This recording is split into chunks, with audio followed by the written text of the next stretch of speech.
You ever get the feeling that the cloud is a little too cloudy? I mean, we're in the middle of a revolution right now in the way that data centers and everything work.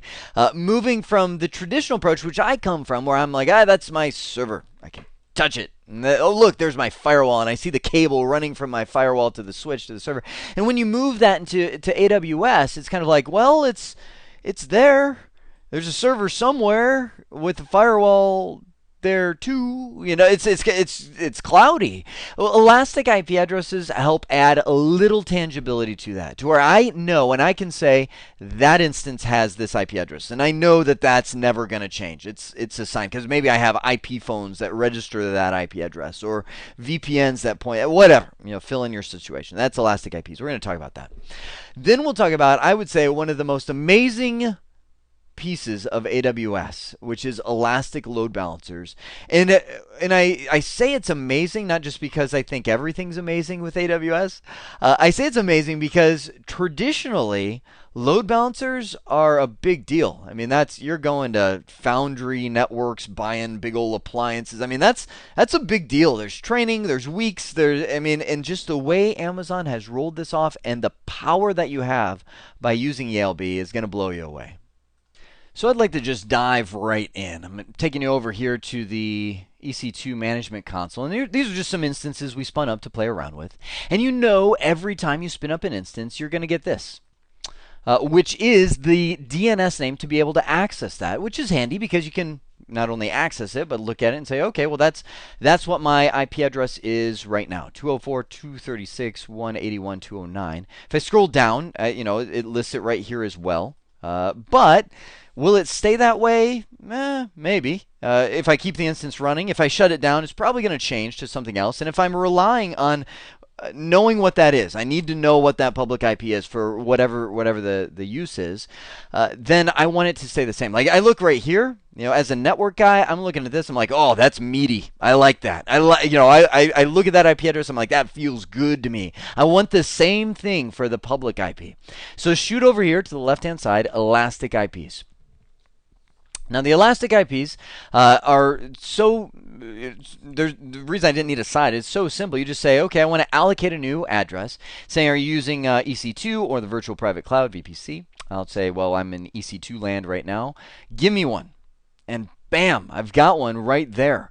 Now, that's it. I now have a public IP address that I am able to associate with whatever instance that I want. Now, the neat thing about this is not charged. I mean, from Amazon's perspective, you're using a public IP address no matter what. So why not? Why not let you pick one instead of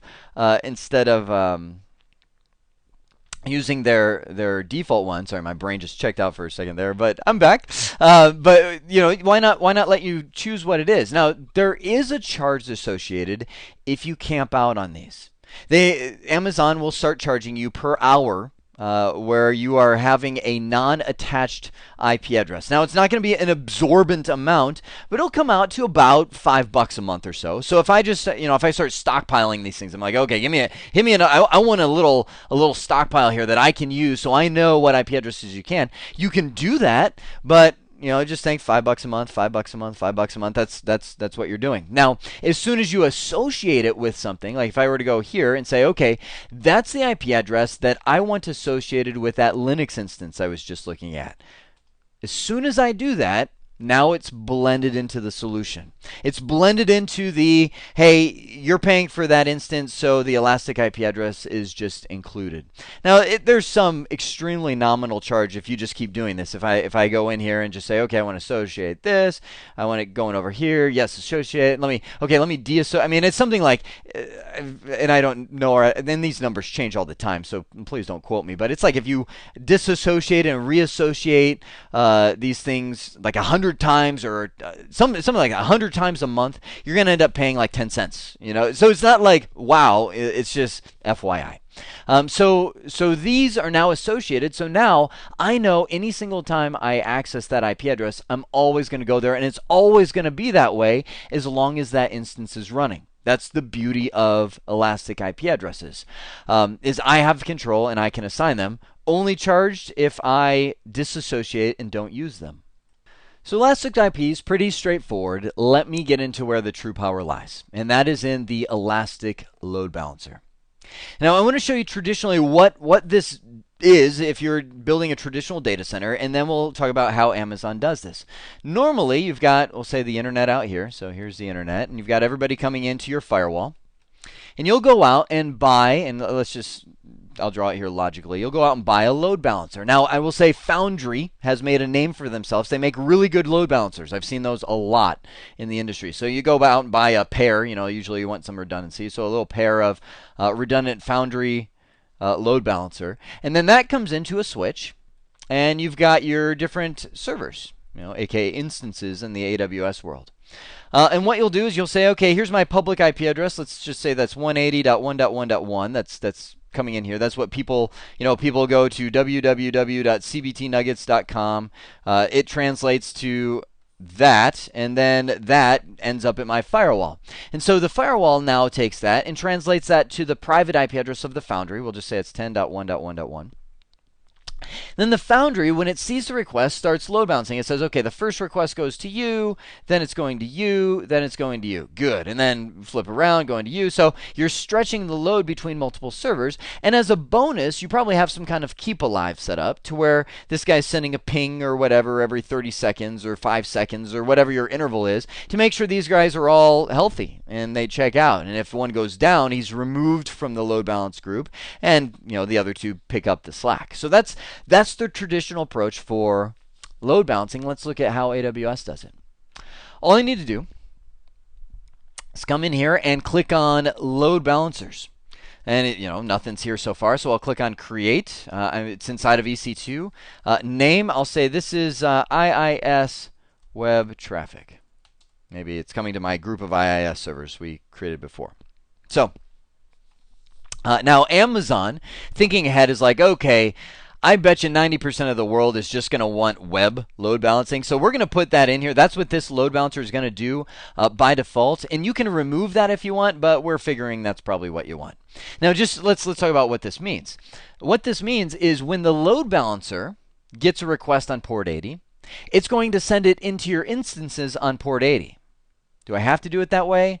No. I mean, maybe for some weird circumstance, I want to receive on 80 on the outside, and maybe on the inside, I'm using some kind of whacked out proxy, so I'm sending it to 8080. I can do that. The load balancer will distribute those as it comes in. So that is a possibility. And let me just put my original back in. But for now, let's just do the basic. Let's just say HTTP. So I click on next. It says, okay, I got that. Now, how do you want me to make sure that your servers are alive in this process? So they're saying, okay, what's your ping protocol? Now, normally when you ping something, I mean, this is a ping. You come to a command prompt and you say ping 4.2.2.2. Now, what that does is that sends an ICMP echo message. So I'm saying, okay, boom. That's our little sonar echo. Echo, are you alive? And that server comes back and says, ping, echo reply, I'm alive. Now, ping is great to find out if the server is alive. But what about the stuff on the server? What if, for instance, the server is running, but IIS, again, Microsoft finds a bug, not that that would ever happen, but IIS, the web server, crashes. It's no longer working, but the server's up. Well, our echoes don't do us any good because the server's saying, yeah, I'm fine, but IIS has frozen. It's crashed. So when it says the ping protocol, I'm going to say, well, yeah, I want it to use HTTP. And I'll tell you what, I want you to go get a web page for my server on port 80. I want you to go get index.html or index.html, whatever you have as your web pages on your server. This load balance every, you've got your health checks, amount of time between health checks, 0.1 minutes to 5 minutes. So we'll just say 0.1 minutes is going to go out there and make sure that server is still serving up that web page. Now, you can see down here we've got unhealthy and healthy thresholds. This means how long until I consider you unhealthy enough to remove. So right here we can see an unhealthy threshold of 2. So once we've hit 2.1-minute intervals to where it's not serving up this web page, you don't. A lot of times you don't just want to yank somebody because they missed one. It could have been he's just busy at that time. There could have been a lot of reasons why he missed that. So we'll say once you miss 2 of them, 2 health checks, you're out. You're out of the group. And before I return you to service, I want to get you successful on 10 health checks every 0.1 minutes. Does that make sense? So the server misses 2, he's out of the game, sitting on the bench. Meanwhile, you've got the doctor going, okay, you okay, you okay, you okay. 10 times later, he's like, okay, I think he's good, back in the game, and throws the web server back in to see if he's able to stand up to it. So those all go together. Also, response timeout says, I'm going to wait, when I say I want your index.htm, I'm going to wait up to 5 seconds to receive a reply, and you can adjust that, but to receive a reply, and if I don't get a reply, that's bing, 1 against the unhealthy threshold.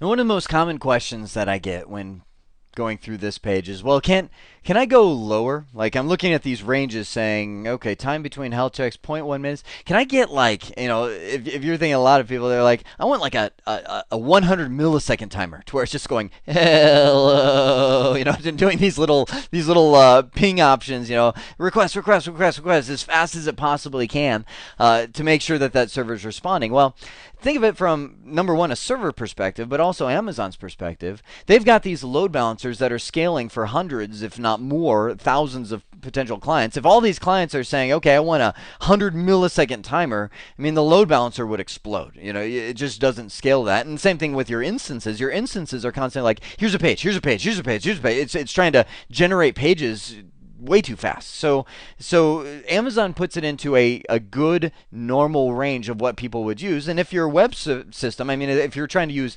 50 micro instances of servers, that's one thing. To where it's like, okay, that server's crashing, you got to scale your instances to something reasonable rather than having a billion micro instances that just can't keep up with the amount of load that you're throwing at it. So that's why they set the values that you do. So now I continue and saying, okay, we've got the health check configured. Let's now add the instances to the load balancer. So I'm going to say every single one of these is going to receive those web requests. I'm going to click on continue. So it's just saying, okay, here is your final word, if you will. This is the final summary screen of what we're going to be doing. Web traffic, we're trying to access this web page on each one. Here's our timeout, here's our interval, here's the instances. So it's the summary, and I click on create. So now it says load balancer has been created. Here we go. So I click on this and I can see the description. This is, and I'll talk a little bit about this in a second. I see all of these instances, which notice their status: out of service, out of service, out of service. Well, okay. I gave it away. It says, first off, instance registration is still in process. It's creating the load balancing instance, but I'll tell you what, it's going to stay out of service. And let me ask you, why?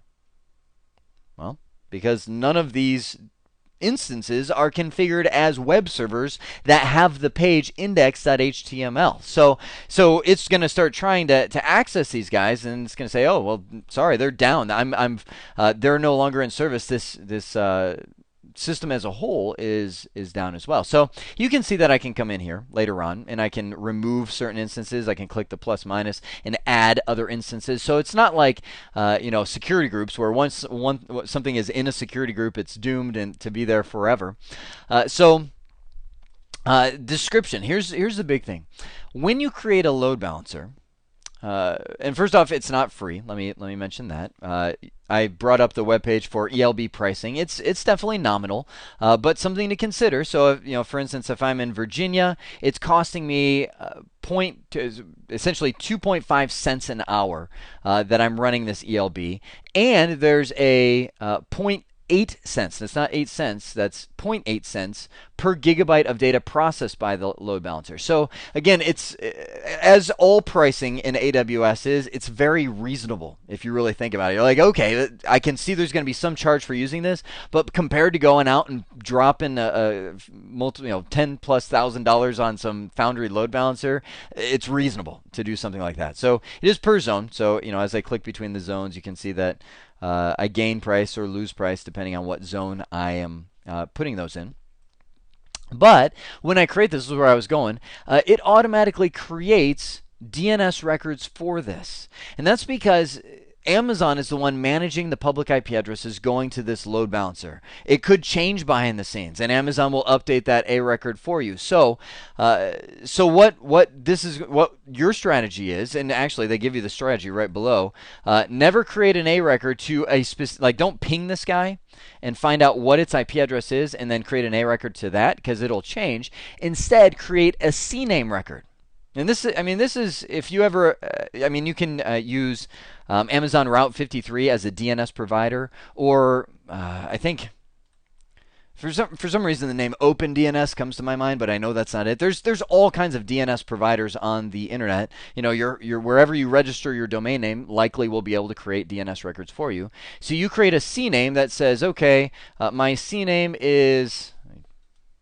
Bring Notepad over. My CNAME is www.cbtnuggets.com, CNAME record, and that points to, that's where you'll come over here, and you'll be doing this in your DNS control panel. That points to that. And that all the CNAME is a DNS record that points to another DNS record. So now, you don't tell your customers, hey, you want to go to IISWebtraffic-81, you just say, hey, go to cbtnuggets.com. That points to our load balancer, which then goes out and checks the instances to make sure that these instances have the service, checks the instances, make sure that the service is running and life is good. So that's the idea of handling a load balancer. So think of that as the core functionality of the load balancer. Now let's get into some of the features. Now we're right here on the main description page. I want to draw your attention down to this port configuration. It shows the ports, of course, of what we're forwarding in there, but notice we've got this feature called stickiness. What stickiness does is allow you to home somebody to a specific server. So, for example, let's say, and this is primarily how you've handled your web servers, how you've developed them to the way that respond to the clients. Let's say we've got a user sitting out here. A happy user comes into our system and he gets load balanced to this middle server. Now, based on the way that you handle things, the next request that comes in might end up putting him on that server and that server. And if your web application isn't designed to handle that, his session starts breaking, broken links, all that kind of stuff. It's like, wait a sec, you're saying you've got a maintained session and you're getting sent to all these different web servers. Again, it would be more of your web designers behind the scenes and how they handle it, but maybe you can't have that. At that point, the stickiness feature allows you to go in and say, okay, when this happy user comes in to use my system, the very first time he hits the server, the AWS load balancer is going to store a cookie. I'll just put CK, a cookie on his system that's checked every single time he comes back. So when it says you're going to this middle server, from there on out, he's going to go to that middle server for all future requests. Now, it has an expiration. Let me go back here. You can see by default it's disabled, but if I choose enable the load balancer generated cookie, I can put in a number of seconds. So I can say 3,600 seconds and that cookie expired. Or I can say, well, I want to leave it blank and that way that user always goes to that server. I would not suggest using that, because you're kind of defeating the purpose of load balancing. I guess you're still getting some, but it's not really dynamic. It's like, okay, you came in and now forevermore you will go to that server. So that's how that works. Now, when you get into the application development side of it, you can find out that we can create cookies that go to certain application instances, but we're not going to dive into that right now. Just for now, as the main feature, the load balancer will generate the cookies for us. So we've got the stickiness. Now we've got the instances. We saw this. We can also, I mentioned add or remove servers to this cluster. We can also say, I've got another cluster of instances over at this availability zone, so we can add instances in from over there. So think of this load balancer. It's kind of like, here's Amazon region, and you've got all these availability zones inside of here. Load balancer kind of sits right here and can distribute to servers within one availability zone or another or both. So that's pretty powerful if you think about where that load balancer sits. We've got the health check, which this is where we can go in and edit our settings on that if we want to change it. We've got the security. If you want to be able to manage the security group assigned to your load balancer, that's where you would use VPC, Virtual Private Cloud. Again, coming up, will be one of the things that we talk about. Otherwise, Amazon creates and manages the security group for you. And the way it knows what to permit is what you configure right here. So essentially, anytime you configure a port, it's going to say, I'm going to allow everybody to access that port to do my load balancing. So that it kind of is an all-in-one security group. You won't be able to go, for instance, I can't come over here to security groups and say, oh, okay, where is that guy? He doesn't exist here in this list. It's all Amazon managed. So going back here, let's talk about some different listeners. HTTP is really easy and really common that you can set up. But if you hit this drop down, you notice that you have a few other options. Before I hit HTTPS, let me jump straight to TCP. TCP is your generic listener.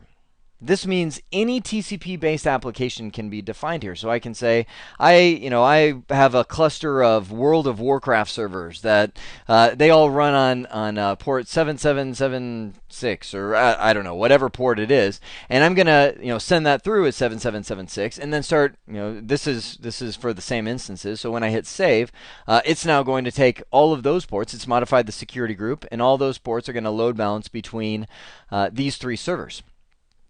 So I can define whatever custom service I would like to do. Now, let me talk about HTTPS. This one is very powerful. One of the big things that adds load to your server is doing encryption, and a lot of it. So if you're running some kind of secure website, let's say you are an online bank. We'll just say a bank right here. People come in and they're going to expect an HTTPS, an SSL session with you so that all their data is encrypted going over the internet. Well, when you get 10, 100, 1,000 users on your web server where your web server is having to encrypt and decrypt, and I mean, you remember the key pairs, right? That's the same thing that the web security uses, to where it's going to generate key pairs for public-private key cryptography, generate a session key. I mean, there's just a lot of overhead associated with that. That's one of the things that can choke your web server, is handling a bunch of SSL sessions. So here it is. Here's what Amazon did. They enabled their load balancer to be the HTTPS termination point. Meaning, this area right here, I know this is still all Foundry, blah, blah, blah, but this area behind that load balancer is all considered trusted space. Remember, Amazon is going through all the trouble of being PCI compliant and making sure that their networks are secure and stuff isn't getting to the places that it doesn't belong. So it's a trusted zone. It's a safe zone. So what they can do with the load balancer is terminate HTTPS right here, meaning the user gets encryption where it matters over the public internet, terminates right there at the, let me get the Foundry out of there. This is ELB. And then from there, passes it to your web server using HTTP. Oh. Okay, pause for a moment, take a deep breath, and go, oh, that is cool. Here's why. Number one, it gives you one place for your security certificates. One of the painful things when you go HTTPS, when you go SSL, is managing all your certificates, making sure they're up to date. You have to renew them every X number of years, depending on what you've bought. Every server has to have the same certificate and be responding for that website. It's a pain to manage those certificates. Now you've got one place to install that certificate, and it's going to be handled right there. Second thing that it does is terminate all of the heavy processing right there on the load balancer. So it's the one handling all the encryption and decryption of the traffic. Okay, if you didn't pause before because you didn't get it, pause now and go, oh, because that saves you all of the pain on these instances where normally you would be able to run your web services, we'll say off of a small instance, but because of all the SSL that you're handling, you've got to jet that up and maybe go for a medium or a large instance that's able to handle all of the encryption, decryption. Instead, you've got the load balancer that's doing it all for you. That's amazing. So, and I'll tell you just from experience, dealing with HTTP is so much easier than dealing with SSL or HTTPS. So coming back in here, let's take a look at the options. We've got HTTPS is the load balancer protocol, so it's going to be received on 443. That's the well-known port for HTTPS. And then you can say, well, I want to drop the encryption at that point. We're then moving into that trusted zone. over here, so I want to go HTTP. Or you can also choose if you want to keep it HTTPS and pass it right through to the other side. Now, there's actually a big difference of what I just did there. If you do this right here, the ELB is still decrypting the packet. Good grief, this is getting messy. Hang on. There we go. So if I put HTTPS to HTTPS, what that does is terminate the HTTPS right here, decrypt it, and then re-encrypt it as it's going to the server. You might say, well, that seems like a waste. Well, not really, because once you do that, if it kept it encrypted, the ELB wouldn't be able to see what's going on. So by doing it this way, you still can have, for instance, like sticky sessions. The load balancer wouldn't be able to see the cookie of that happy computer out here if it was just passing through everything encrypted. So by having one encrypted session end here and then start another one, it can actually examine that traffic to say, okay, are you using sticky sessions? Okay, if so, I'm going to keep going to that same server. Whereas without that, you lose the ability to do sticky sessions. Now, what if you're thinking, okay, I don't care. I do not want this point of decryption, whether it be I don't feel secure with that or whatever. How do I get it to just pass it through HTTPS all the way? Well, in that case, what you would want to do is add a port, but you would make it a TCP and just say pass it from 443 to 443 on the other side. And at that point, the load balancer doesn't even look at it. It's like, okay, you are 443 traffic. You go here, you go here, you go here, you go here, and it uses a round robin to go between all the different servers. So that would be an inspectionless flavor of HTTP. But you do also have some options. I'm going to mention these. This is the cipher. By default, these are the ciphers that Amazon chooses. And when I say cipher, this is what kind of encryption, what kind of hashing are you using. Without diving too deep, you get to choose if you want to use certain kinds of encryption and not other. By default, it uses AES 128 and 256-bit encryption, which is great. That's pretty much the de facto standard nowadays, as well as down here using MD5 or SHA-1 hashing, depending on what the server and what the client dictate they are able to use. So most of the time you're going to say, okay, that's fine, whatever. Keep it at the default unless you have a very specific reason, but for choosing certain ciphers. But this is also where you can add your SSL certificate. So if you have gone out and got a certificate, meaning anytime you create a secure web server, you have to go get a registered certificate from one of the many, like VeriSign is one of them. Just about any web hosting provider can generate SSL certificates that are trusted by people's web browser. So you probably have gone to a website and it says, boo, pop-up notification, this warning, this website does not have a valid security certificate. You might have seen that. So you don't want people to see that. So you get a valid one, and you name it, you put in the private key and the public key, and you pretty much copy and paste it in there, and then hit save, and now you've got the SSL certificate stored on the load balancer, and it's able to use it. Now you'll notice that the save button is grayed out, and that just means you can't do SSL, you can't do HTTPS without having a SSL certificate in place. So let's look at the other option. If I drop down right here, SSL Secure TCP, it's almost confusing at first. You're going, okay, well, wait a sec. HTTPS, SSL, HTTPS, SSL. I get it. What's the difference? Why would I use one over the other? Well, HTTPS is more of, think of it as like a layer 7, like application layer inspection. When you use HTTPS, it's looking at the headers of what's inside of there. What web server is it going to? It's storing a cookie on there to where it can do sticky sessions and things like that. That's all part of HTTPS.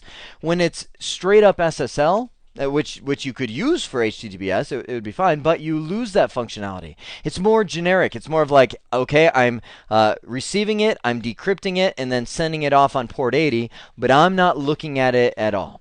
No looking at the headers, no looking at the cookies. I don't put cookies on the host. I'm taking normal encrypted traffic on whatever port. Maybe you have SSH traffic coming in. That's another type of SSL.